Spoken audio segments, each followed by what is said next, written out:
average American people are losing everything. The private United States government is responsible for the downfall of this country. Government workers on welfare are destroying the nation. The total population of United States government workers exceeds 20 million people that have formed their own country, and you are not a member of their country. You are not a member of any country anymore.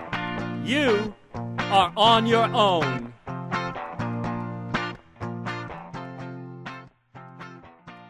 How you doing, everybody? My name is Kenneth Churchill.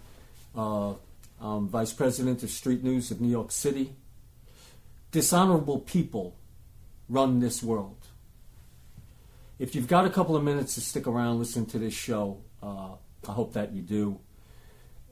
If you're still lucky enough to be living indoors and have a roof over your head still, and you're not out on the street yet, it's a good idea maybe to listen to some of this so that maybe you can lay down some plans as a society, as a community, and come up with some ideas together, which is really what Street News kind of represented all its years. And people in this country are in a desperate situation, and everyone is in fear of losing their home right now. So we have, in this country, our school systems have been used for pretty much three things: as a babysitting institution, as a penal colony, and as a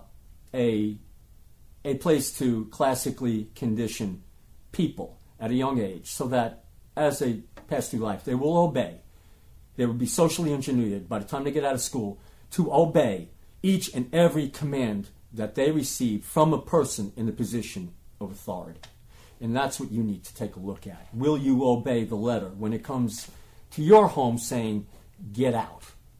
You'll either obey it or not obey it. What I'm saying today here is very important. Refuse to obey the order to leave your home, no matter who gives the order, with possible exception of the United States Army. If the United States Army comes down the street and says, get out of your home, I recommend that you get out of your home. Aside from that, if the President of the United States tells you, get out of your house, refuse to obey the order.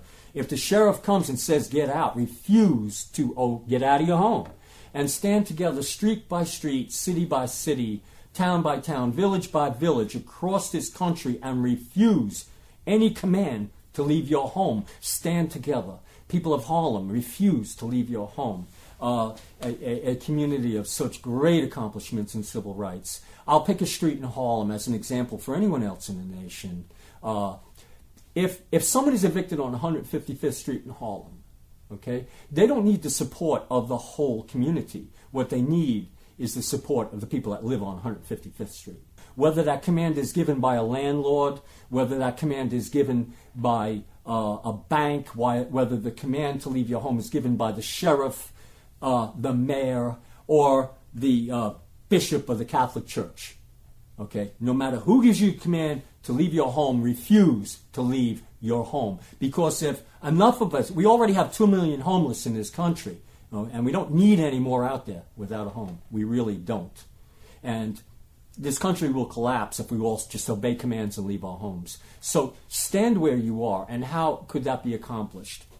The only way I see it will work is we take a street-by-street approach to the problem, which means that whatever street you live on, whether it's in Chicago or Atlanta or San Francisco or San Diego or Santa Monica or some small town in Utah or New Mexico or Maine, the state of Vermont, wherever you find yourself living, you live on a street. We need to form groups on each street, street by street, and stand together when a family is evicted by a bank or a landlord on that street or apartment complex, whatever the case is. The people have to form a group and stand in front of that house and refuse authority when they say that family should get out of their house or that individual must leave their home. And we have to stand together and support each other. And as I said, you don't need the help of someone 4 towns away. You need the help of the people on your street only. And the only way it works is if you go up the street and tell them you're going to be evicted. You're threatened with eviction. And that everyone on that street needs to join in the same spirit of a bond raising, okay, to go down the street and stand, and when the sheriff comes, be there when the sheriff comes, or whatever part of the group on that street can do, street by street, to assemble together in a nonviolent manner and refuse for anyone to take that family out of their home. And you say, well, how does it work? It's going to take 20 years before our economic system levels out. It's going to take a generation for that to happen. And if we're all thrown out of our homes, our country will collapse. So the only method, the only sane way to approach this really would be to stay in our homes, refuse to obey commands to leave our homes, refuse and resist, and stay in our homes no matter what.